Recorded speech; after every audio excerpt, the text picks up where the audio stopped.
beautiful day. Yeah, yeah, yeah. It's a beautiful day. Yeah, yeah, yeah. Well, hello and thank you for joining me. I'm Tammy Tubbs, the host of the Tammy Tubbs Show, and I just want to take this opportunity to thank you for watching, for encouraging me, for empowering me, for sending me the emails, the text messages, just to let me know that this show is actually blessing you. So continue to watch. But I do believe that this segment is going to be life-changing for many of you. If you've ever been at the lowest of low, if you've ever had opportunity in your life to just really say, I'm going to walk away from this, but God, this is the actual segment for you. My guest on today, author and certified Maxwell, speaker, is going to empower you beyond words as he shares his powerful testimony of life of Ryan, a kid from Mississippi. And anybody know anything about Mississippi? There's always some hardships, always, but you've overcome. Oh, wow. Greetings and God bless you. Thank you. Welcome Thank you to the Tammy Tubbs Show. Thank you for having me, Tammy. You notice I stumbled there because when I think about your story and just the things that we've talked about, my mind just went blank, because if it wasn't for God's grace and mercy, you wouldn't be here. I wouldn't. You wouldn't be here. Wow. So let's begin. How did you actually birth this baby out, the life of Ryan? Well, just based on some of the things that I've been through in life, I knew there was a story to tell, and I wanted to help some people. Yeah. And I was hoping my story could bless some people, because I'm not alone. I know other people are going through similar things, so I just wanted to put it out there. Yeah. But in the book, I tell everything. A lot of people knew a lot of things about me, but they didn't know any details. So with the book, I was just very transparent, very detailed, told how things happened, how God brought me through certain things. Yeah. You know, just trying to be a blessing to someone. So looking at you, you look like a quiet, meek, well put together gentleman. But I read on this card that there was once upon a time in your life that you were quick to fight. Is that true? But God. But God. I just stopped. But God. Wow. There was once upon a time, you know, it started off early on in life. I was actually bullied. And I know a lot of people go through that situation now, being bullied, and people actually taking their lives from being bullied. Wow. But, you know, fortunately, God was able to bring me through that. So I went from being a bully, being bullied, to being a bully. How old were you when you first being bullied? 14. 14. A freshman in high school. Okay. So I went from being bullied to being a bully. My God. But I didn't become a bully because I wanted to hurt someone. I just didn't want to be bullied anymore. You wanted to defend yourself. Just trying to show that I was tough. So I went through that stage and became infatuated with gangs and stuff like that. I never was in a gang, but a lot of my friends were. Yeah. So I was just infatuated, like how tough they were. They weren't being bullied. Yeah. You know, so. And it was easy for them to have somebody to have their back, and you felt like you were idle and alone. At that time, I did. Wow. Yes. When did the fighting stop? When did you grow up and mature and say, you know what, enough is enough? Or have you? Many years later. Many years later. Yeah. Actually, I'll have to say maybe around the age of 24. You know, after my daughter was born, you know, I became a man. Yeah. I started becoming a man. I knew there was someone that was actually dependent on me. Yeah. Because before I didn't have any real responsibilities. So I would have to say at the age of 24. Wow. It's something when you get the revelation that, hey, I got to get up, you know, do what I'm supposed to do as a man to take care of my responsibility. I see two words here, frog bottom. This is in, I guess this is chapter 1 of your life that you've written in your book. What is frog bottom for somebody that's watching? Frog Bottom is actually the neighborhood that I'm from in Columbus. Wow. So I learned a lot of tough lessons in Frog Bottom. You know, I got a lot of friends, still friends with a lot of the guys from Frog Bottom. My dad still lives there, but it was a tough neighborhood. And I learned a lot of lessons growing up in Frog Bottom. Like what? What's something that stands out to you the most that when you look back, it still helps you to this day as an adult man? Well, once I got older in Frog Bottom, there was a sense of loyalty amongst my friends. Yeah. You know, like they stuck together, you know, and I became friends with them. As I got older, maybe 16, 17, I started hanging out with them a lot more. And that was a sense of loyalty. I learned that. I learned that from my friends there. Oh, wow. All right, so I'm going to read this. It says, The Life of Ryan is a book about overcoming obstacles, trusting God, and moving forward. Wow. Let's just talk about right now the times when you had to really trust God. You went to the Navy, is that correct? Yes. Okay. Was that a time where you had to step out and trust God, coming from Mississippi and then joining the Navy? What was that life-changing moment for you? Well, first of all, when I went in the Navy, I was treating leaving Frog Bottom and my family like going on a vacation. But I was actually going to boot camp. So when I got there, anybody know anything about boot camp? No, it's not a vacation. But I had a misconception. My recruiter had told me some things, you know, and I was excited, ready to go. Ready to go. So ready to go. But then my mom did not want me to go in the military because she said, son, you're going to end up in war. You know, you're going to be over there fighting. I was like, Mom, everybody doesn't go to war. Yeah. But right after boot camp, I ended up in Desert Storm. Wow. So, you know, my mom was wise beyond her years, obviously. Yeah. So, you know, she spoke that, and I ended up in Desert Storm. Why did you sign up to go to the Navy? Was it a reason, I mean, it's for us to get away from the environment, but what was your reasoning behind it? Because, or did the recruiter do an awesome job painting this picture that it would change your life? There are multiple things, but I think the main thing was, in high school, I used to rap. I used to be a rapper. People don't know Really? that about me. Oh, wow. But it's in the book. I talk about things like that in the book. So You still got it? You can still rap? I let it go. But I was rapping, and I had two guys that used to dance for me when I performed, and they were in the Air Force. Okay. So in my mind, I saw that they had nice cars, and I thought the military, I didn't see myself making any money rapping from Columbus. So I thought the military was the way to earn a decent living. Wow. And make a lot of money because those guys, they looked like they were making plenty of money. They had nice cars, you know, they danced with me though. Right. So that was the main reason why I decided to go in the military. Plus the other thing was, one of the issues I had was I didn't like going to school. You didn't like school? No, I hated school. Why? For one, a lot of my friends wasn't going at the time, and they looked like they were having so much fun hanging out all day, you know, and when I get out of school, they've been together half the day already. Wow. Like, I just felt like I was missing something, but you know, thank God I had a 2-parent household, and that was not an option for me Yeah. to quit school. Yeah. So I had to go. I almost didn't graduate, you know. But God. But God. But God. Yeah. Because who would have thought years later I end up at Mississippi State University with a degree in engineering. And I hated Wow. school. But, you know, God has a way of, you know, turning things around for you. He always does. It works out for our good. He brings out the best in you, even when you don't think you deserve it. So you Yeah. went to the Navy, have a degree from MSU, Industrial Engineering. Industrial engineering. Yes. When does life happen for you? When does it get rough where you realize this is not a cakewalk? Well, when I've ended up in a situation where someone actually lied on me, and I was facing prison time. But the lie was so good that it looked like I was actually about to go to prison Wow. for, they were talking about 20 years. It was a strong lie. How old were you? At that time, I was 22. 22. 22. Still young. So I ended up getting a very good attorney, and I was able to get through it. But the credit goes to God, because during that time, I was having to go to court for it. I got arrested. I was going in and out of court, and it was a lie. And the guy that told the lie knew it was a lie. So, you know, I just went to God Was it in because prayer. he was vindictive, or was there bad blood between the two of you? I never really understood what his motive was. I never really understood that. But what I did is I went to God in prayer, and I was like, God, you know, you helped me with this situation. You know, you've helped me before. I'm coming to you as humble as I know how. Yeah. You know, the prayer. Yeah. I was praying. Yeah. And I, you know, if you know anything about sailors, you heard the term maybe cursing like a sailor. Uh-huh. Well, I was a sailor, so I used to curse a lot. And I was like, God, you helped me with this situation. You know, I'll even stop cursing. Like, a lot of people You know were me desperate. now. A lot of people know me now, know I don't curse, but they don't know the story behind it. Right. I stopped cursing because God brought me through that situation. Literally, for someone that's almost about to, like you say, face prison time, and you say for somebody to say a lie, it had to have been something that was, I mean, literally, because one thing about the law, there has to be evidence. There has to be something that will bring them to the point where they would arrest you. Now, looking back, now that you have, as they say, 20/20 hindsight, was it worth it? No. I mean, truthfully, the situation, I talk about it in the book, so I don't want to tell too much. But actually, I was just driving, and a truck driver said I shot at him Wow. on the highway. So I got arrested because behind that. And Wow. of course, I didn't shoot at him, but, you know, he was so convincing, and I don't know who he knew, but I knew God. Amen. And God brought me through that. So Amen. I made a lot of life-changing decisions after that. Isn't that amazing? You just said something. I don't know who he knew, because politics and different things and knowing the right people in the networking circle, but I knew God. I knew God. God always has us covered. God is amazing. Wow. I'm sure that situation brought tears to your eyes, brought you to your knees. And I know that you probably have, and still, you know, if she's alive, a praying mom that was praying through the situation. What was her words of wisdom that she was giving you through this process?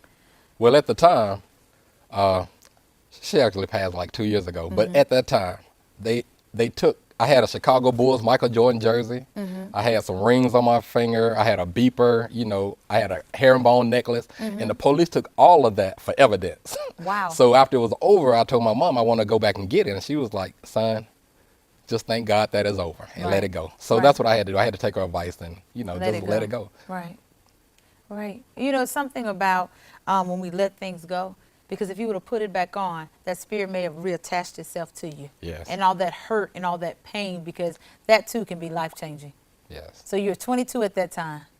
God is still testing your faith. Had already been through a failed marriage. Wow. A lot of people knew I was married and my wife got pregnant by someone while I was overseas, but I never told the details. So I do go into detail in the book of exactly what happened. Wow. Yeah, I tell everything in the book. It's details in there that people never Wow. knew. Nobody ever knew I was bullied. People remember me from liking to fight. So when they read that, man, you were bullied, you know, it's like a surprise. But, you know, God brought me through that. So How did you get through the process of being broken from your marriage? And I want you to share openly, because so many times as women, we go through hard times, but we sometimes fail to realize that men hurt too, that men bleed too. You all just are able to gird it up and cover it where it appears that you're okay when you're suffering in silence. So I really would love for you to just be honest and transparent. How did you get through that process? Because it may bring healing to a man who's gone through that same identical thing of you're serving your country miles and miles away from home, and when you come home, your house is broken. So you said a key word when you said appeared, because what I didn't realize, once I wrote the book, and I talk about that in detail in the book, but once I wrote the book, it was like I could breathe. Yeah. And I just wrote the book, but this happened over 20 years ago. So I didn't realize like things from that time was still affecting me. I had trust issues. So it was hard for me to like maintain a stable relationship, but I didn't realize that I couldn't see it myself until I wrote the book. You know, it was tough to write. And once I got it all out, because I never told anybody the details, all they knew was she got pregnant, but they didn't know the details of it, you know. If looking back, one word, when you found out that she was pregnant, how would you describe Ryan? Just hurt. Hurt. Not able to trust anybody. You know, it went from hurt to not being able to trust anybody to, you know, until I found God and he started doing things in my life, you know, I was struggling with it. But even up until recently, when I finished the book, I realized that I still had some of those issues going on. So people don't like to talk about a lot of things that hurt them, and people don't want to, sometimes they say get counseling. You know, who needs that, right? Who needs counseling? But sometimes you need to talk to somebody and get that stuff out so you can be delivered from it. Because if you don't, it will take a toll on your health. Literally. You know, keeping everything in, it takes a toll on your health. And you said something, you could breathe. You were able to breathe. We're going to take a quick commercial break, but I just really hear the Spirit of the Lord saying, for some of you all that are watching me, even Facebook Live, and those that are watching me on CTN, just breathe. It is well. Just breathe. It came to kill you, to steal your joy, but God, just breathe. We'll be right back. Stay tuned.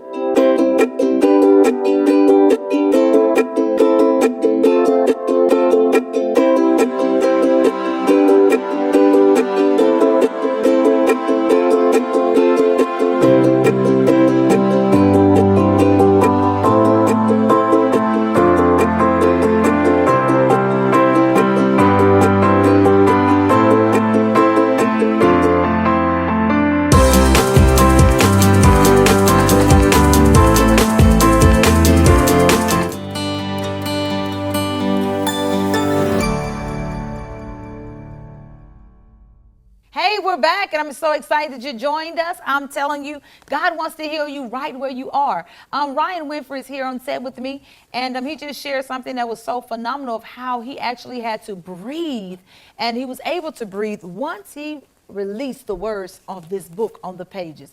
Now, once you were able to breathe, now you had to forgive. Yes, I did. Forgive. How was that process?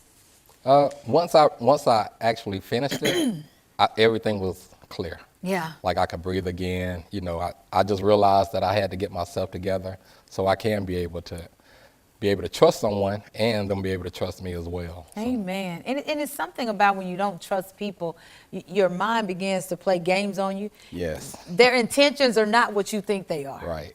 And that happens a lot. You know, if you have trust issues, it can boil down to someone going to the store, and your question is, why were you gone so long? You know, what happened at the store? Yeah, and it's nothing even intentional, but you know, thank God for change. You know, Thank God for change deliverance. and deliverance. I can touch and agree with you on that one. You know, because I've been where you are. You know, divorced for 5 years. Thank you, Jesus. No, I said this way. Happily divorced for 5 years. When you've been hurt and broken, and that trust has been broken, you see things differently. Right. If you were like me, I just stepped back, and I didn't want to date. I didn't want to be in that arena. I just said, me, my child, and the Holy Ghost, we're doing well. And it took me a while to really trust God in that area. And I remember God saying, now you trust me with everything else, but you will not trust me with the relationship. It's powerful. And I had to deal with me. Yeah. I literally had to deal with me because anything else, if he say do it, I'll do it. I'll walk in faith and do it.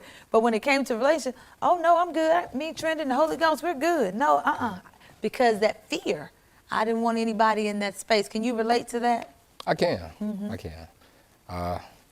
It's amazing, you know, how God shows us. Yeah, you definitely have to be able to see yourself in situations. Yeah, yeah. All right, I see a word here. Puerto Rico. What happened in Puerto Rico? Or was that life altering as well? Puerto Rico was life changing as well. You know, the book itself. I tell a lot of details about things that happened while I was overseas. You know, but the main takeaway I want people to get from the book is no matter where you are in life, like I was 27 years old when I went to college. Before, I hated school. I went through some jobs that were basically dead-end jobs. You know, I went through driving forklifts, getting dirty every day, which I have a lot of respect for the factory workers. You know, my dad did that for 33 years, and I was doing it. But something told me, you know, I think you can do a little better. Yeah. But God spoke to me and said, stop waiting on somebody to come and give you a better job. My God. And put yourself in position to be successful. So it was at that point, you know, along with some other things, I decided to leave my job and go to school full time. And that's how I became an engineer. So I was 27 when I got there, 32 when I graduated. Praise So God. I'm It doesn't 22. matter when you start, it's how you finish. How you finish. Amen. So no matter where you are in life, you know, God can still change your circumstances. You know, you may be, I talk to people every day that want to go back to school. And my question is, you know, what's your excuse? You know, you just have to do it. Just do it. Just do it, and God can see you through it. My prayer life increased during that time. I was praying. going to ask you that. I was praying every day, from all the day. law engagement to, you know, going into college, because things have changed. You know, the mathematics has changed. Everything. My mindset, my speech, you know, the people I hung with, my friends, everything had changed. And people was telling me like, man, you changed. And I was like, you know, thank God. You know what I'm saying? Because people didn't know. A few years earlier, I was fighting. Right. You know what I'm saying? A few years earlier, you know, I was, you know, doing all kind of stuff. Went through the failed relationship, you know, marriage. So, you know, when I got to school, it was a different environment. So. And your environment alters how you think, because you see people doing great things. You're listening to conversations, and you're like, why, I can do that. Why can't I, you know, do that? But why did you choose industrial engineering? What was so interesting to you in that specific field? Well, I have respect for all the engineering disciplines, because if you go through the engineering program, you know, you went through a program, a real program. And I just happened to, a real program. And I just happened to go to one of the best schools in the Southeast for engineering, which was Mississippi State University. So I initially went into computer engineering. Wow. And it was only because I liked computers.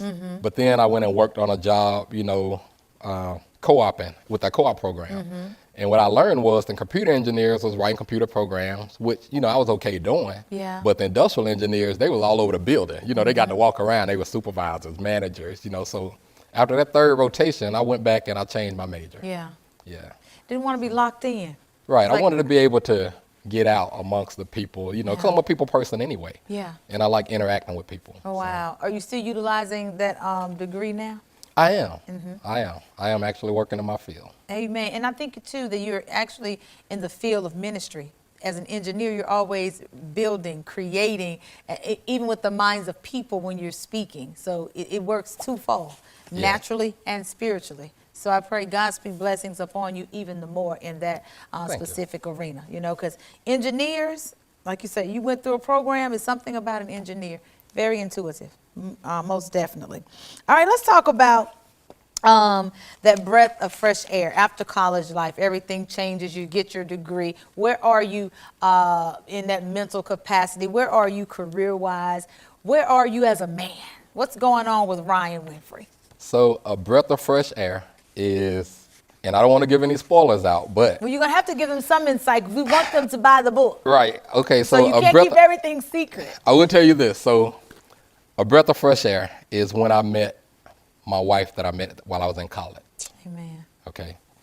We're no longer married. That's all I can say about it. But we're no longer married. But she was a breath of fresh air.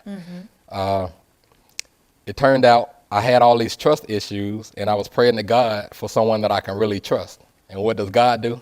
He sent me someone that was a virgin, never been with a man, hadn't been in too many relationships. Amen. So I always say, God, you had a sense of humor. You know, you sent me someone I definitely could trust. Yeah. And we dated for 2 years and then got married. How did you know, other than the very thing that you prayed for, that she was your wife? Was it her personality, her patience? What was that one characteristic where you were looking like you're looking now, like, Yeah, probably that's all it. of that. You know, she had a great personality. You know, she was very patient with me. She was understanding. You know, we talked.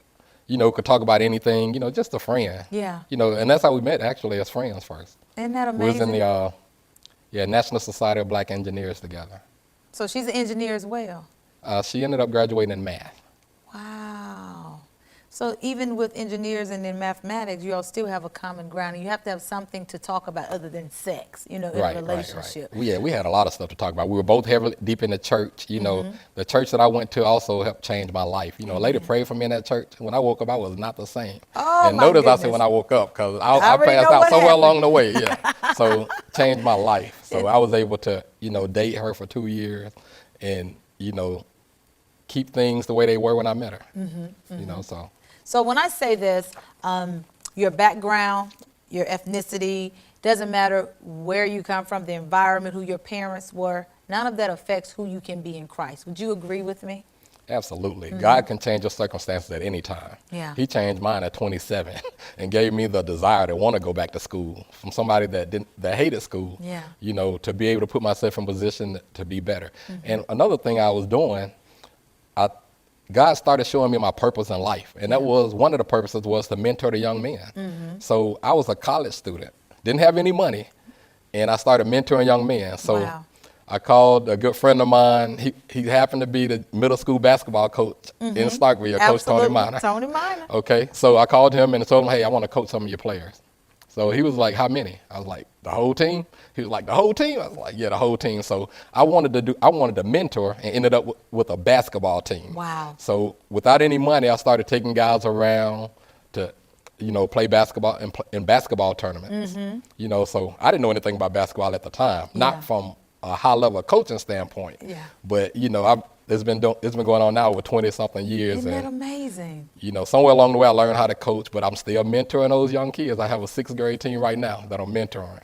So, And I applaud you because young men need to see other young men excelling other than what they see on television, rap, and, you know, and there's nothing wrong with that lifestyle, but they have to have what I call life skills. absolutely, because remember, I used to rap, so I know everybody's not going to make it as a rapper. So Right. you have to be able to do some other things. Right. And I also wanted to help the guy, like there have been a lot of guys I've helped, and girls, help get basketball scholarships, college scholarships for basketball, that probably would not have been able to do it any other way.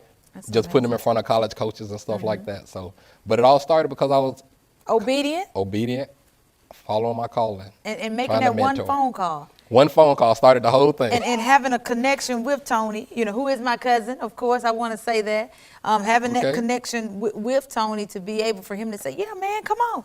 Because if God didn't touch his heart, that door would have never been open for you in that Right. capacity. So I wanted to make this point that when God tells you something to do, he's already divinely connect you to the person. He's already touched and softened that person's heart to say yes. All Right. we have to do is just move. Move in faith and obedience. And some of you all are still waiting for God to move. God has already done everything he's ever going to do for you. He just simply wants you to be obedient, move in faith, and do what he's told you to do.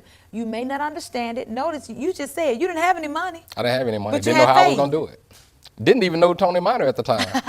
I called the middle school coach and told him I wanted to coach some kids. And So he you came in and coached them So in you practice. you just called just a random person that the you had local no clue. coach. The local coach. And I must say, one of the winningest coach at Armstrong Middle School. It's Oh, yeah, almost he's won more championships than anybody every I know. year he has a winning team. Every And year. that tells you something about, you know, what he empowers and gives to the students there. And put the both of you all together, that's dynamic. It's pretty powerful. And from that one phone call, you all have developed a friendship. A lifelong friendship. Yep. Lifelong friendship. Isn't that amazing? It is. God is amazing, you know. God is truly amazing. He is, he is, So, he is. you know, God, he always he knows the end Mm-hmm. before the beginning anyway. And I think when you go to him in prayer and pray, in my spiritual mind, I could just see him sitting back like, that's my child. Mm-hmm. And then he just starts blessing you. You know, he's proud because you're coming to him like he wants you to. And you're Yes. praying for it. But he already knows the end before it ever happened, before it ever started. So, you know, It's like whispering, just do it. just do it. Trust me. He's waiting on you to do it. I'll never leave you nor forsake you. Just Amen. trust me. That's it. That's a word for somebody right there. Just trust him. He'll never leave you nor forsake you. You may not have the finances or the resources, but three things will definitely show up. When God gives you a vision, he gives you favor, increase, and provision. Just do it. I love you all. Guess what? Of course, my time is up. I could talk to you all day, but the light is flashing and I can hear them saying, Tammy. So I have to be obedient, just like God is telling you, just do it. Follow the rules of the game. I love you. God bless you. And remember, no weapon formed against you shall prosper. Until then, be blessed. It's a beautiful day. Yeah, yeah.